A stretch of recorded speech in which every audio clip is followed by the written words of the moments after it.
దేవుడితో మాట్లాడినప్పుడు ఆసక్తిగా మాట్లాడుతున్నామా, విశ్వాసంగా మాట్లాడుతున్నామా, మనం తగ్గించుకొని మాట్లాడుతున్నామా అని మనకు మనమే పరీక్షించుకోవాలి. మనం ఎప్పుడైనా దేవుడితో మాట్లాడినప్పుడు ప్రార్థన క్రైస్తవ జీవితానికి చాలా ప్రాముఖ్యమైనది, చాలా విలువైనది, చాలా అద్భుతమైనది. ప్రార్థన మానవ జీవితానికి ప్రార్థన లేకపోతే తన జీవితాన్ని ముందుకి కొనసాగించుకోవడం చాలా కష్టం.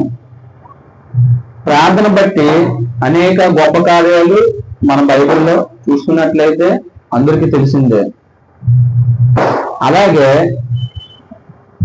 ప్రార్థన చేస్తున్నాము, ఆ ప్రార్థన చేసినప్పుడు ఖచ్చితంగా దేవుడు మన మొర ఆలకిస్తాడని మనం నమ్ముచున్నామా లేదా?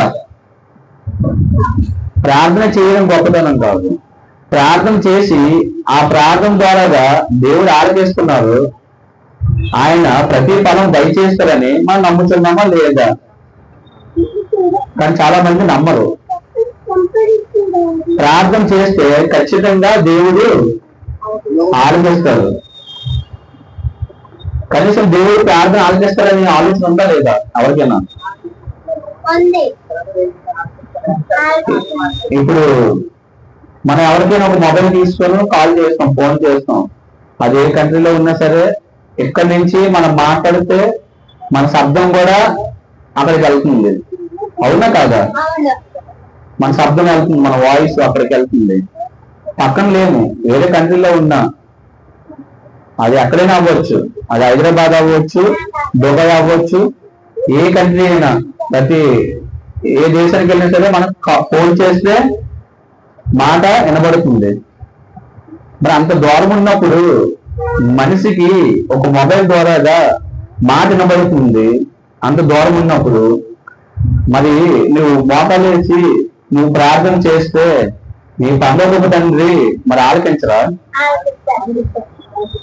ఆకాశము నుండి ఆయన ప్రతిదీ ఆలకిస్తారు.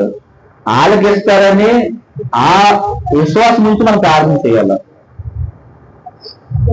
ప్రార్థన చేస్తే ఎంత మేలంటే, కొన్ని బైబిల్లో కొన్ని వచనం మనం చదివినట్లయితే ఏలియా గారు ఆసక్తిగా ప్రార్థన చేస్తే 3.5 సంవత్సరాలు వర్షం పడలేదు. తర్వాత ఆయన ప్రార్థన చేస్తే మళ్ళా వర్షం పడింది. అలాగే ఒక స్త్రీ ఉంటది, ఆ స్త్రీకి ఒక మాట చెప్తారు. ఎవరు?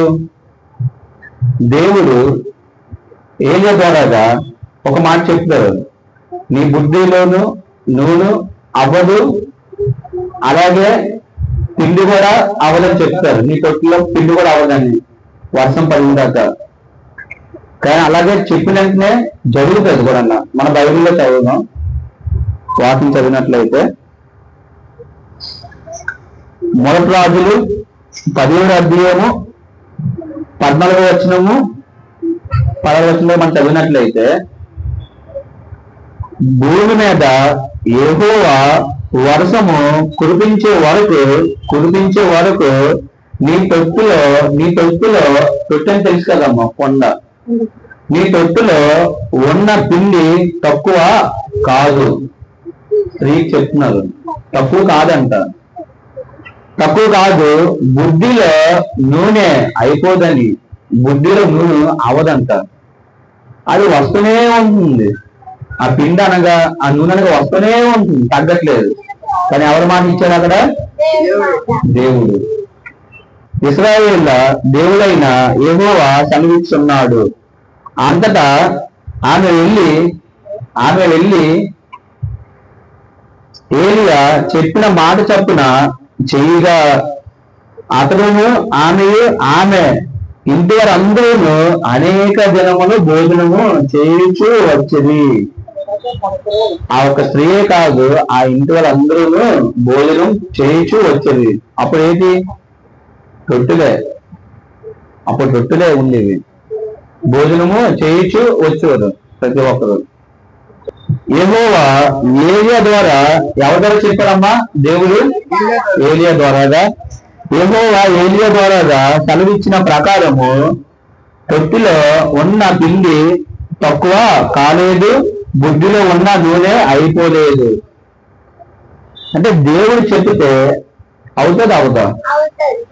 అలాగే మనం ముందు ఆసక్తిగా ప్రార్థన చేయాలి. ఆసక్తిగా మనం ప్రార్థన చేస్తే ఆ వర్షం గురించి చెప్పాను కదా, 3.5 సంవత్సరాలు వర్షం రాలేదు.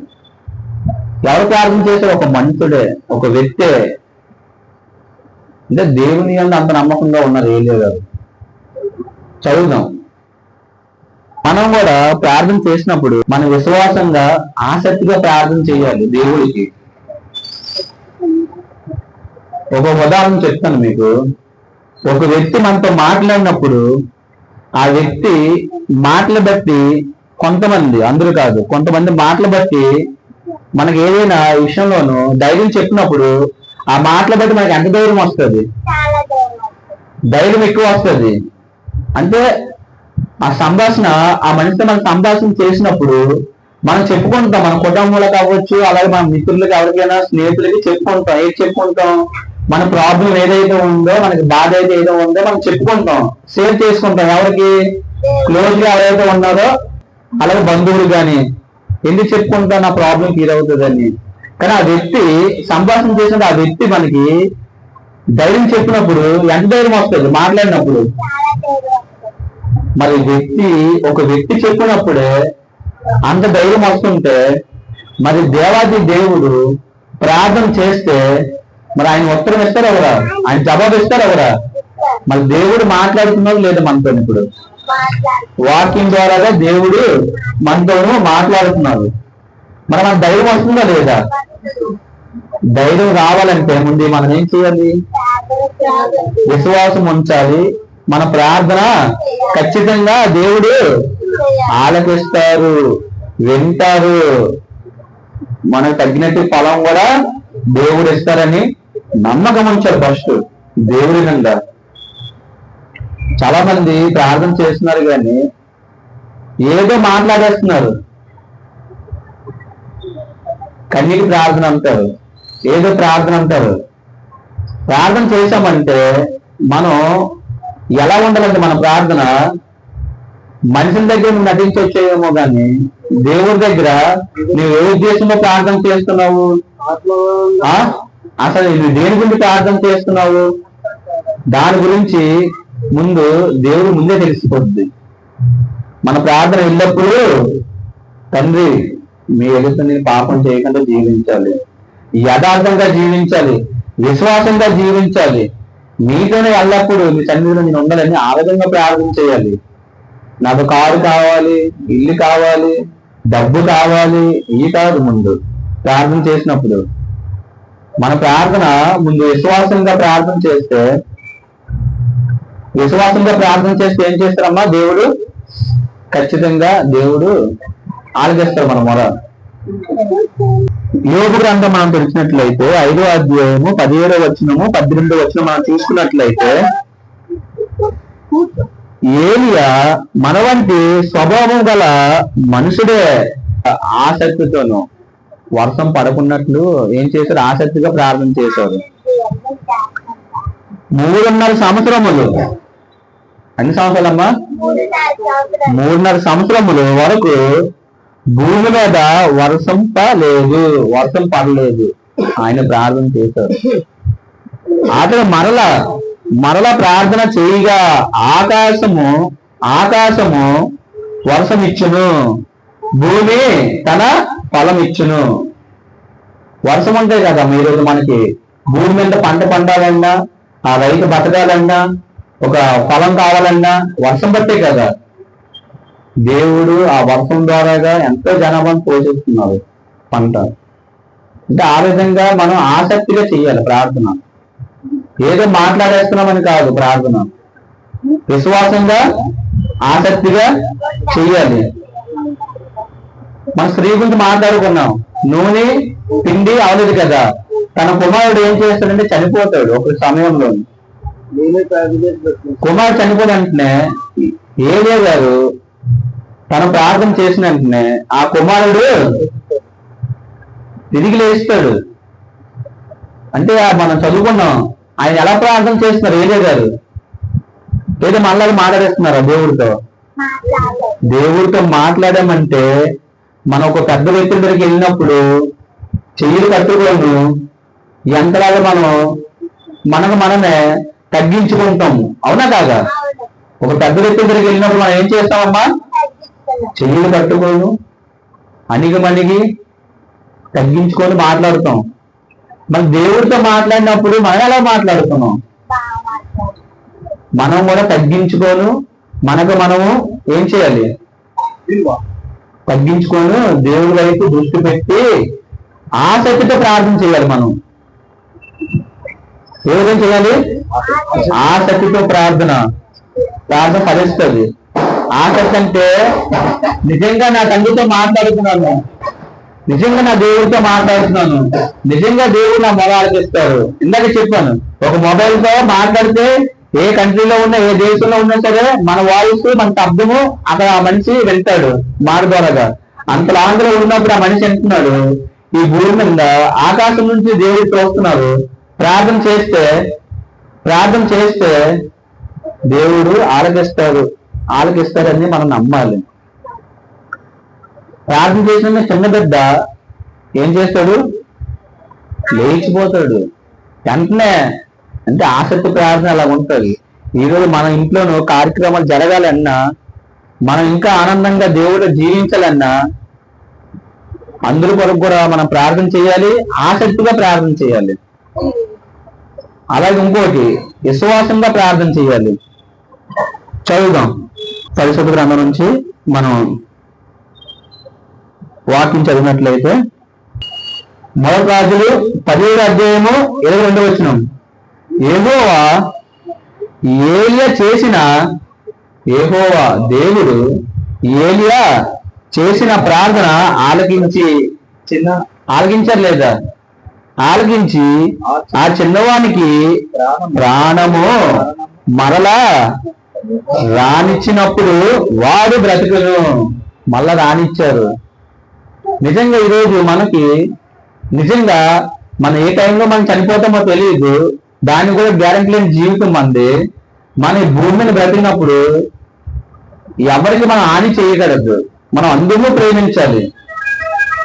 నువ్వు ప్రేమించుకుంటే సరిపోదు.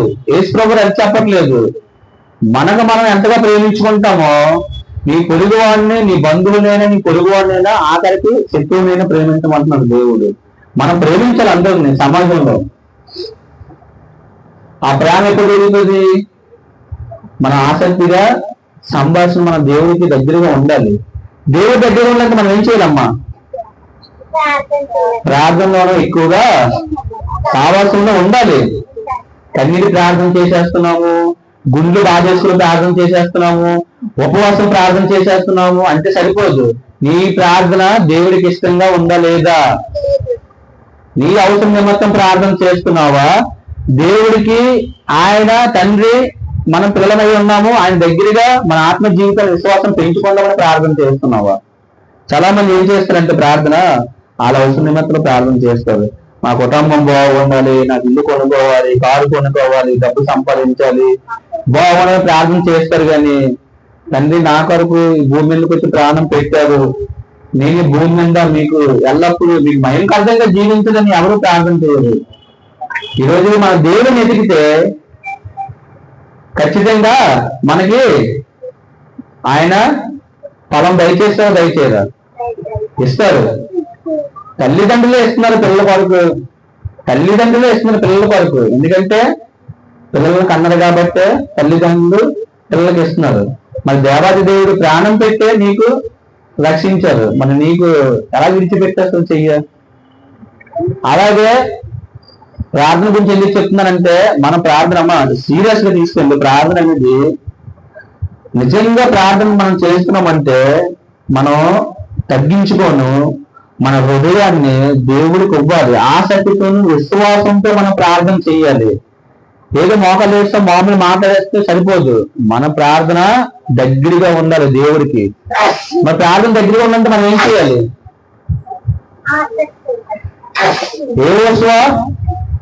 ఏం చేశారు? యెహోషువ ప్రార్థన చేశారు లేదా? యెహోషువ ప్రార్థన చేస్తే ఏమైంది? సూర్యుడా ఆగంటే సూర్యుడు ఆగిపోయింది, చంద్రుడా ఆగంటే అక్కడ ఆగిపోయింది. మనది మనిషే కదా యెహోషువ, మనిషే కాదా? అంటే ప్రవర్త మనిషే.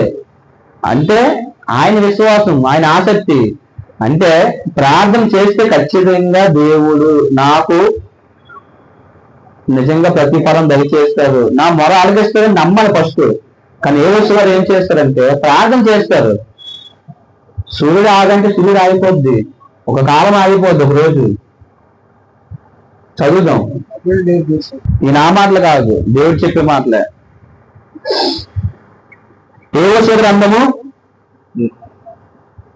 10వ అధ్యాయము 12వ వచనం మనం చూసుకున్నట్లయితే, యెహోషువ గ్రంథము 10వ అధ్యాయము 12వ వచనం మనం చూసుకున్నట్లయితే, యెహోవా ఇశ్రాయేలు ఎదుట అమోరీయులను అప్పగించిన దినమున ఇశ్రాయేలు నిలుచుండగా యెహోషువ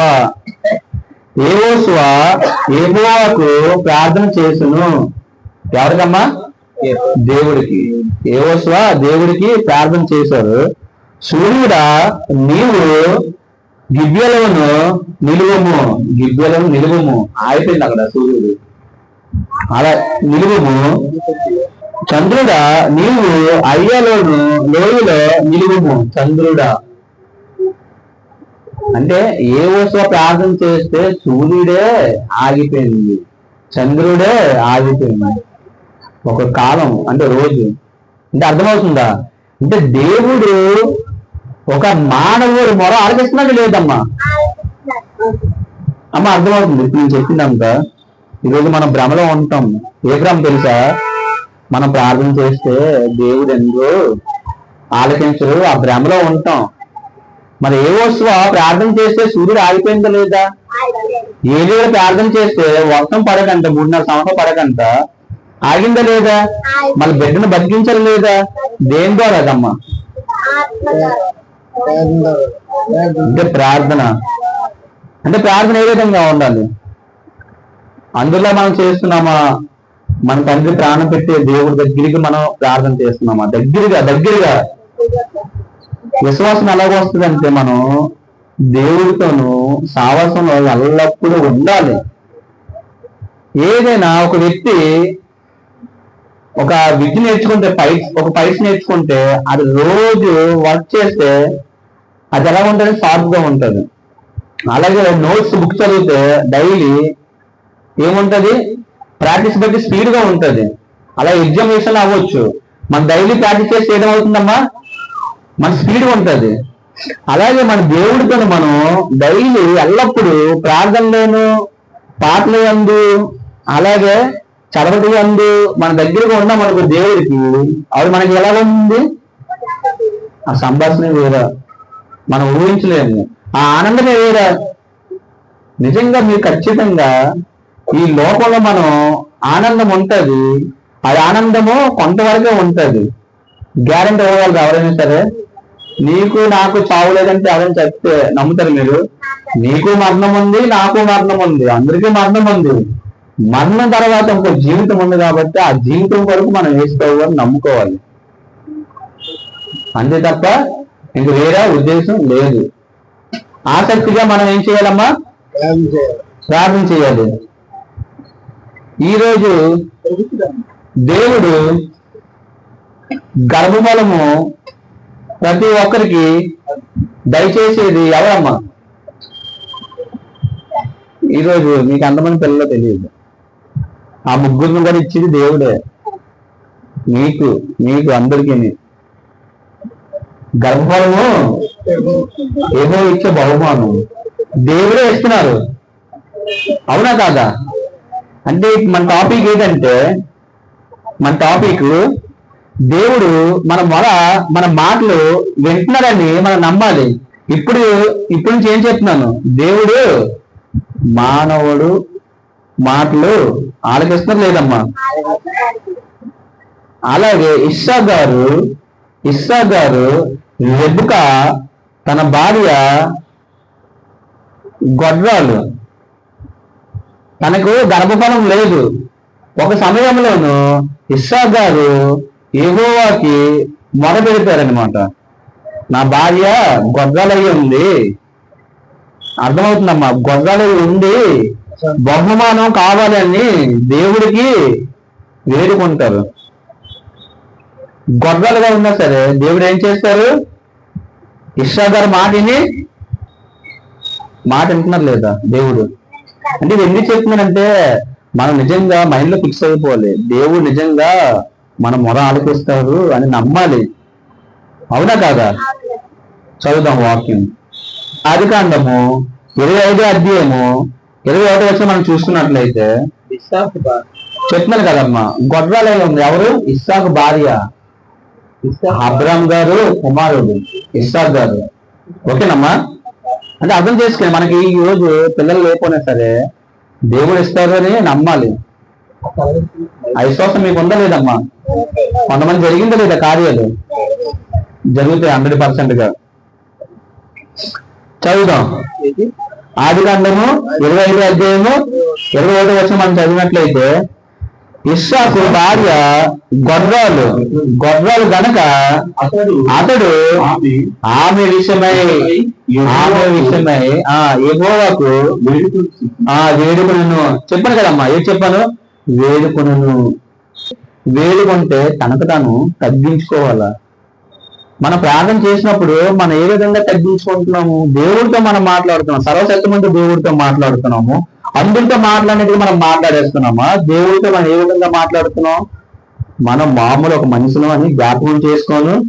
సర్వశక్తిమంతుడు దేవుడు ఉన్నారు, ఆయన ప్రపంచాన్ని సృష్టించే దేవుడు. ఆయనతో ఎలా మాట్లాడాలి? ఒక వ్యక్తితో మాట్లాడడం ఎందాక చెప్పాను. పెద్ద మనుషులు ఎలా మాట్లాడతాం? మనము చెయ్యిలు కట్టుకోను అణిగి భయంతో మాట్లాడతాం. మరి దేవాది దేవుడు పోషించే దేవుడు ఏ విధంగా మాట్లాడుతున్నాం? వేడుకోవాలి దేవుడిని. వేడుకుంటే దేవుడు ఖచ్చితంగా, ఇప్పుడు చదవండి. ఇస్సాకు భార్య గొడ్రాలు కనుక అతడు ఆమె విషయమై యెహోవాను వేడుకొనెను. యెహోవా అతని ప్రార్థన, ఒక్క నిమిషం, అతని ప్రార్థన వినును. అమ్మ, ఇప్పుడు అర్థమవుతుందా? దేవుడు వింటున్నారు లేదా మన మాటలు? మనం ప్రార్థన చేస్తే వింటారంటరా? నిజంగా మనం మొర పెడితే దేవుడు వింటారు. అది మనం చెప్తున్నాను, వచనాలన్నీ మీకు చూపించి చెప్తున్నాను. అంటే మీరు ఏం చేయాలంటే ఈ రోజు నుంచైనా మనం నమ్మాలి. ఫస్ట్ మనం ఎవరెవరికో చెప్పుకుంటాం బాధ, చెప్పుకోవడం మంచిదే, కానీ ముందుగా దేవుడు తెలియజేయాలి ఫస్ట్. ఆడేమైంది? అతని ప్రార్థన వినును గనుక అతని భార్య అయిన రెబెక్క గర్భవతి అయిందా లేదా? గొడ్రాలు అయ్యి ఉంది. ఏమైందమ్మా? గొడ్రాలు అయిందా లేదా? అంటే దేవుడు, మీరు ఊహించలేరు, మనము ఊహించలేము. ఆయన కార్యం చేస్తే చాలా ఎక్కువ చేస్తారు. కానీ ఎప్పుడు చేస్తారు? ప్రార్థన చేసినప్పుడు నీకు నమ్మకం లేదా? ముందు ప్రార్థన చేస్తావు. ఫస్ట్ ప్రార్థన చేసినప్పుడు అవన్నీ నీకు దొరికాయని నమ్మాలి. ఫస్ట్ మనం ప్రార్థన చేసినప్పుడు ఏం చేయాలమ్మా? ఫస్ట్ నమ్మాలి. ప్రార్థన అంటే మనం ఏ విధంగా ఉంటున్నాము? ఎలాంటిగా ఉంటున్నామా? అమ్మా, ప్రార్థన గురించి ఎలాగ ఉంటున్నారు? ఎలా ఉంటున్నాం? మెలుగుగా ఉంటున్నామా? ఆసక్తిగా ఉంటున్నామా? ప్రార్థన యందు ఎప్పుడు మెలుగుగా ఉండాలి. ప్రార్థన యందు క్రైస్తవ జీవితానికి చాలా చాలా చాలా చాలా విలువైనది. ప్రార్థన ఉంటేనే నీ ఆత్మ జీవితాన్ని ముందుకు కొనసాగించుకోగలవు. ప్రార్థన ఎప్పుడు వస్తుంది మనకి? చేయనందుకు, దేవుడితో మాట్లాడినందుకు ఎప్పుడు వెళ్తాం మనం? విశ్వాసం బట్టి వెళ్తాం మనం. ఆసక్తి ఉంటే వెళ్తాం మనం. నీకు విశ్వాసం ఉండదు, నీకు ఆసక్తి ఉండదు, మన ప్రార్థన ఎప్పుడు మోకలేస్తావు నువ్వు? ఫస్ట్ నీకు ప్రార్థన చేయాలని ఆలోచన రావాలంటే ముందు నీకు ఏముండాలి? విశ్వాసం ఉండాలి, ఆసక్తి ఉండాలి. ఎలాంటిగా? మెలకువగా. బైబిల్ ఉండలేదమ్మా, మెలకువగా ఎల్లప్పుడూ కృతజ్ఞతలు మనం చేయలేదు దేవుడికి. చదువుదాం ఒక వాక్యం. కొలసీ పత్రిక 4వ అధ్యాయము 2వ వచనం మనం చదివినట్లయితే, ప్రార్థన యందు, ఒక నిమిషం, దేని యందమ్మా? ప్రార్థన యందు, ప్రార్థన యందు నిలకడగా. నిలకడగా అంటే తెలుసు కదమ్మా, నిలకడగా, అలర్ట్గా, వెంటనే అంటే మన ప్రార్థన నిలకడగా ఉండుడి, కృతజ్ఞత గలవారే. కృతజ్ఞత అంటే తెలుసు కదా మీకు. కృతజ్ఞత అంటే అర్థమైందమ్మా మీకు?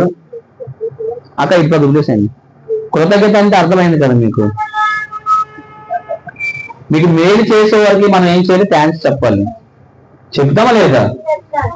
మన దేవుడు నీకు ప్రతి మేలు చేస్తున్నారు, కృతజ్ఞత పూర్వకం మనం ఏం చేయాలి? విజ్ఞాపులు దేవుడికి కృతజ్ఞత చెప్పాలి, థ్యాంక్స్ చెప్పాలి ప్రతి విషయంలోనూ. చదవండి ఇప్పుడు. కృతజ్ఞత గలవారు దాని అందు మెలకువగా ఉండుడి. చాలు, నిలకడగా ఉండాలి అమ్మా, మెలకువగా ఉండాలి. మనం ఏదైనా ప్రార్థన చేసినప్పుడు ఏదో మన అవసరం నిమిత్తం ప్రార్థన చేయకూడదు, మనకు అధికారం ప్రార్థన చేయకూడదు. తండ్రి మీ అందు ఎల్లప్పుడూ భయభక్తులు కలిగి విశ్వాసంగా యథార్థంగా నా ప్రవర్తన నేను కాపాడుకోవాలి, మీతోనే జీవించాలని మనం ఆ విధంగా ప్రార్థన చేస్తే అప్పుడు అక్కడ ఏమైతుగా మనము అమ్మా, ఏమైతుగాం అప్పుడు? ఆయన రాజ్యాన్ని ఎతికేస్తాం. అప్పుడు రాజ్యాన్ని ఎత్తి ఏం చేస్తాం? దేవుడు ఇష్టం చెప్పలేదా? అంటే దేవుడు మనం ప్రార్థన చేసినప్పుడు నిలకడగా ఎలాంటిగా మనం ప్రార్థన ఏ విధంగా చేయాలి? తండ్రి మీ అందు ఎల్లప్పుడూ భయభక్తులు కలిగి విశ్వాసం కలిగి ఆసక్తి కలిగి మీ సన్నిధిని మనం ఎల్లప్పుడూ విరవకుండా మనం ఏం చేయాలి? కృతజ్ఞత కలిగి ఉండాలి. తండ్రిని ప్రార్థన చేస్తే మనం అప్పుడు మనం ఏం ఎదిగినట్టుగా? ఆయన నీతిని, ఆయన రాజ్యాన్ని ఎదిగినట్టుగా కదా. అప్పుడు దేవుడు ఏం చెప్పారు? ఆయన రాజ్యాన్ని నీతిని ఎదిగితే ఏం చెప్పారు దేవుడు? అప్పుడు మీకు అన్నీ ఇష్టం చెప్పారు కదా. మరి ఆయన నీతిని మనం ఎదుగుతున్నామా? ఆయన రాజ్యాన్ని మనం ఎదుగుతున్నామా? మనం ఎత్తగాలి. ఎదిగితే ఏముందమ్మా?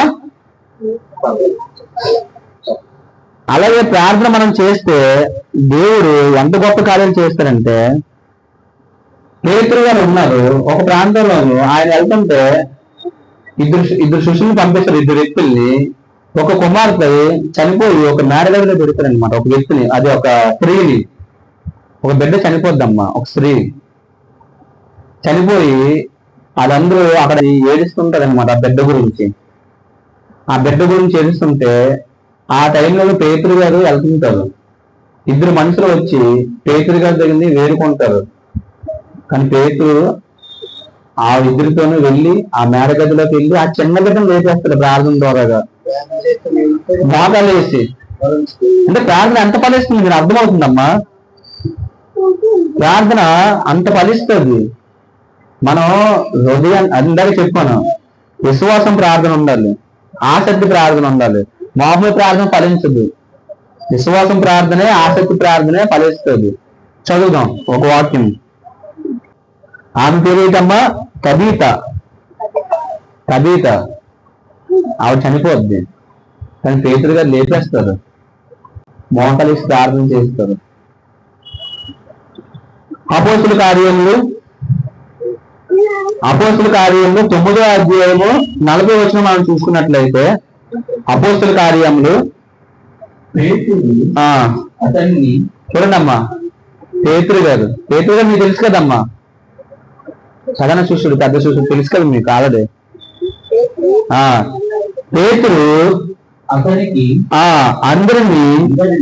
అందరినీ వెలపలకి పంపి, వెలపలకి ఒక నిమిషం అంటే మీకు అర్థం అవ్వాలి కదా, ఎవరేస్తున్నా ఒకటే. పేతురు గారు వచ్చారు, అందరినీ వెలపలకి పంపి, వెలపలకని తెలుసు కదమ్మా, ఆ ఇంట్లో నుంచి బయటికి పంపించారు పేతురు గారు. అంటే ఒక బిడ్డ చనిపోద్ది, ఒక బిడ్డ చనిపోతే స్త్రీ అనమాట, ఒక స్త్రీ, ఒక ఆమె చనిపోతే ఆమెని ఏం చేస్తారంటే, ఆ ఇంట్లో చాలా మంది ఉంటారనమాట, ఏడుస్తుంటారు కదా. మా బిడ్డ చనిపోతే ఏడుస్తారు కదా, బాధపడతారు కదా, చనిపిస్తారు కదా. పేతురు అందరినీ వెలపలకి పంపి మోకాళ్ళను ప్రార్థన చేసి, ఏటమ్మా మోకాలు ప్రార్థన చేసి శవం వైపు, శవము చనిపోయిందా లేదా, శవం వైపు తిరిగి కవిత ఆగండి. కవిత యేసుప్రభు ఎలా లేపారు? చిన్నది లెమ్ము అంటే యేసుపడిమే. మరి దేవుడు ఎవరిచ్చారు? 12 మంది శిష్యులకి ఆ వరాలు యేసుప్రభు వారే, దేవుడే ఇచ్చారు. కవిత లెమ్మనగా ఆమె కన్నులు తెరిచి లేఖలను చూచి లేచి కూర్చుంటున్నాను. చూసారమ్మా, కవిత లెమ్ము అంటే కన్నులు తెరిచి. ఈయన పై వచ్చిన చదవలేదు. ఆ పై వచ్చిన అదే ఏడుస్తుంటారు, బాధపడుతుంటారు, చంపిస్తుంటారు. అది మనం చదివినట్లయితే పై వచ్చిన 38, 39 మనం చూస్తున్నట్లయితే మన కింద చదివాం. అంటే పేతురు గారు ప్రార్థన ఏం చేశారు? పెద్ద వ్యక్తి కాదమ్మా పేతురు గారు. స్వయంగా యేసుప్రభు వారితో ఉండి నీటి మీద కూడా నడిచారు ఆల్రెడీ. ఎవరు? పేతురు గారు. ఆయన అంత గొప్ప వ్యక్తి పేతురు గారు. కానీ అంత గొప్ప వ్యక్తి ఏం చేశారమ్మా? ఏం చేశారు గొప్ప వ్యక్తి? ప్రార్థన చేశారు. ఏది మామూలు ప్రార్థన చేశారు? మోకాలు వేశారు లేదు అక్కడ. చదవండి, అది ఏ విధంగా ప్రార్థన చేశారు చదవండి. అంటే అంత పెద్ద వ్యక్తి ఉంది, మోకాలు వేసి ప్రార్థన చేశారు. మరి మనం ఏ విధంగా ప్రార్థన చేస్తున్నాము? ప్రార్థన చేసినప్పుడు కొంతమంది ఎలా చేస్తారంటే ఎలా పడితే అలాగా ప్రార్థన చేస్తారు, ఎలా పడితే అలా మాట్లాడేస్తారు. ప్రార్థన చేశామంటే దేవుడితో మాట్లాడుతున్నాం మనం, వెంటనే మనం ఫిక్స్ అయిపోవాలి. చదవండి, అదే చదవండి మళ్ళీ. ఫస్ట్ నుంచి చదవండి మామూలుగా. పేతురు అందరినీ వెలుపలికి పంపి మోకాళ్ళు ప్రార్థన చేసి, మోకాళ్ళు ప్రార్థన అంతే మోకాళ్ళ ప్రార్థన. పెద్ద వ్యక్తి అమ్మా. ఆ వ్యక్తి కూడా ఏం చేశారంటే ప్రార్థన చేశారు. దేవుడి దగ్గర అందరూ చిన్నోళ్ళమే. మనమే ఫీల్ అయిపోతాం. ఏ విధంగా ఫీల్ అయిపోతాం? మనమే పెద్దలని ఫీల్ అయిపోతాం. ఇప్పుడు అందరూ తెలిసిందే, మీరు ఎంత పెద్దలైనా సరే మీ తల్లిదండ్రులే మీ పిల్లలే కదా. మీరున్నారు, మీ వయసు మీ పెద్దలే. మీ తల్లిదండ్రులు ఉంటే మీ పిల్లలే కదా, మీ తల్లిదండ్రులే పిల్లలే కదా. అలాగే మనం ఎంత పెద్ద వ్యక్తులైనా సరే దేవుడి దగ్గర మనందరము పిల్లలమే. మనం ఎల్లప్పుడూ ఏం చేయాలంటమ్మా? మొట్టమొదటిగా మనకు ముందే నమ్మకం ఉండాలి, విశ్వాసం ఉండాలి, ఆసక్తి ప్రార్థన ఉండాలి, మెలకువగా ఉండాలి, అలర్ట్గా. మనం దేని గురించి చింతించగలదు? ఫస్ట్ దేని గురించి చింతించొద్దు. ప్రార్థన యందు విజ్ఞాపన యందు మీ విన్నపములు దేవుడికి తెలియజేయండి. మీరు దేని గురించి చింతించొద్దు. మీ పరలోక తండ్రి మీ గురించి చింతిస్తున్నారు. దేవుడు చింతిస్తున్నారంటే అర్థం తెలుసు కదమ్మా మీకు. ఇప్పుడు మాకు చింతిస్తామని దేని గురించి చింతిస్తాము? మనం చింతిస్తామంటే దేనికి? మనకి ఏదైనా అవ్వట్లేదని, మనకి ఏదైనా ప్రాబ్లం ఉంటేనే చింతిస్తాం, ఎంతో బాధ ఉంటేనే చింతిస్తాం. దేవుడు మన గురించి చింతిస్తున్నారంట. నా పిల్లలు మిస్ అయిపోతారేమో నా దగ్గర రాకంట అని దేవుడు చింతిస్తున్నారు. మరి దేవుడు చింతించినప్పుడు నువ్వెందుకు చింతిస్తున్నావు? నువ్వు చింతించొద్దు. వాడే చెప్తున్నారు దేవుడు. దేవుని నిమిత్తం చింతించకుడు కానీ అక్కడ ఆపి ప్రార్థన యందు కృతజ్ఞత యందు మీ విన్నపం దేవుడికి తెలియజేయండి అంటున్నారు. అంటే చింతించొద్దు కానీ ప్రార్థన మాత్రం ఖచ్చితంగా చేయాలి, కృతజ్ఞతలు మాత్రం ఖచ్చితంగా చెప్పాలి. చదువుదాం, లాస్ట్ వచ్చిన చదివి ముగించేద్దాం. ఫిలిప్పీ పత్రిక 4వ అధ్యాయము 6వ వచనం మనం చూసినట్లయితే, అమ్మా అంటే మనం బాధపడిపోతాం. ఇది అది కావాలి, ఇది టెన్షన్ పెట్టేసుకుంటాం. ఈ టెన్షన్ బట్టి మనకు అనారోగ్యం వస్తుంది తప్ప మనం చింతించిన వల్ల ఒక మోడ ఎత్తు చేసుకోగలమా? దేవుడు చెప్తున్నారు, నువ్వు చింతించిన వల్ల మోడ ఎత్తు చేసుకోగలవా అంటే ఒక మాట ఇది కూడా చూడండి. నాకు ఒక చూడండి, ఇప్పుడు ఒక నిమిషం. ఇప్పుడు మనం పొట్టుగా ఉన్నాము, పొడవైపోగలమా? ఒకసారి అనుకుంటామా? నీకు 1 కోటి రూపాయలు అప్పు ఉంది, తీరిపోయి వెంటనే తీరిపోద్దా? నీకు వెంటనే రోగం వచ్చింది, జ్వరం వచ్చింది, వెంటనే తగ్గిపోద్దా? అప్పుడు చింతిస్తావు, అప్పుడు నీకే నష్టం కదా, అవునా కదా? చింతిస్తావు, టెన్షన్ పడుతుంది, ఆందోళన. అప్పుడు ఏంటవుతుంది? మన బ్లడ్ ప్రెషర్ స్పీడ్ అయిపోద్ది, హార్ట్ బీట్ స్పీడ్ అయిపోద్ది, మనకి అనారోగ్యం, అవయవాలు ఏమవుతాయి? బీపీ అది డౌన్ అయిపోవడమో పెరగడమో అయిపోద్ది. బీపీ టెంపరేచర్ ఏదవుతుంది, టెంపరేచర్ మొత్తం బాడీ దేహం తట్టుకోలేదు. అప్పుడు మనం ఏం చేస్తాం? చింతించడం వల్ల ఏం చేయలేము. అందుకే దేవుడు అంటున్నారు, దేని గురించి ఇప్పుడు చదవండి, దేని గురించి చింతించకుడి. అమ్మా, దేని గురించి చింతించవసరం లేదు. దేని గురించి చింతింపకుడి. ఒక నిమిషం. దేని గురించి చింతింపకుడి గాని అంటే తెలుసు కదమ్మా, ఆవిడ ఆగారు. గాని ప్రతి విషయంలో, ఒక్క విషయమే కాదు, ప్రతి అంటే మీకు తెలుసు కదా. ప్రతి అంటే అమ్మా, ప్రతి అంటే ఏంటి? అంత వచ్చేస్తుంది. ప్రతి విషయంలోనూ అంటే దేని గురించి చింతించే అవసరం లేదు. ఒక విషయమే కాదు అక్క, ఒక విషయమే కాదు, ఏ విషయం గురించైనా మనం ఏం చేయాలి? దేని గురించైనా మనం చింతించగలరు, అస్సలు చింతించగలరు. అదేమన్నారు? ప్రతి విషయంలోనూ చింతించదు. ఒక నిమిషం. దేని గురించి చింతింపకుడి గాని ప్రతి విషయంలోనూ ప్రార్థన విజ్ఞాపన చేత, అమ్మా చూసారా, ప్రార్థన విజ్ఞాపన చేత కృతజ్ఞత పూర్వకముగా మీ వినపములు, అంటే మనం ఏమనుకుంటున్నామో, మనం ఏం ఆలోచన చేస్తున్నామో, మీ వినపములు దేవునికి తెలియజేయాలి. ఇందాక చెప్పాను, దాని అన్నారు కదా మీరు, దేవుడు చెప్పుకోవాలని. ఎవరు చెప్పుకోవాలి? దేవుడు చెప్పుకోవాలి. చింతిస్తే ఏమవుతుంది? హాస్పిటల్కి ఖర్చు పెట్టుకుంటాం డబ్బులు, అనారోగ్యం పెట్టుకుంటాం డబ్బులు. దేని గురించి చింతించే అవసరం లేదు. మన టాపిక్ ఏంటమ్మా? మన టాపిక్ ఏంటి? ప్రార్థన చేస్తున్నామంటే ఖచ్చితంగా దేవుడు మన మొర ఆలకిస్తారు అని నమ్మాలి. అలాగే ప్రతి కార్యక్రమం జరుగుతుందని మనం ఏం చేయాలమ్మా? విశ్వాసం ఉంచాలి. అలాగే మెలుగుగా ఎల్లప్పుడూ ప్రార్థన చేయాలి. నమ్మకం మాత్రం ఉంచాలి దేవుడి మీద. మనం ఒక వెళ్ళే పనిలోని ఎలాగైతే నమ్మకం ఉంచుతున్నామో, ఒక పని గురించి వెళ్ళినా, దేని గురించి వెళ్ళే విషయంలో నమ్మకం ఎలా ఉంచుతున్నామో కొంతవరకు, దేవుడి మీద మనం ఎందుకు నమ్మకం ఉంచలేకపోతున్నాము? దేవుడు నిజంగా మొర ఆలకిస్తారు. మన మొర అన్నిటిలోనూ మనకి సాయంగా ఉంటారని ఎందుకు నమ్మలేకపోతున్నాము? ప్రతి విషయంలో దేవుడు మనకు సాయంగా ఉంటారు. దేవుడు అందరిని దీవించాలని నేను కోరుకుంటున్నాను.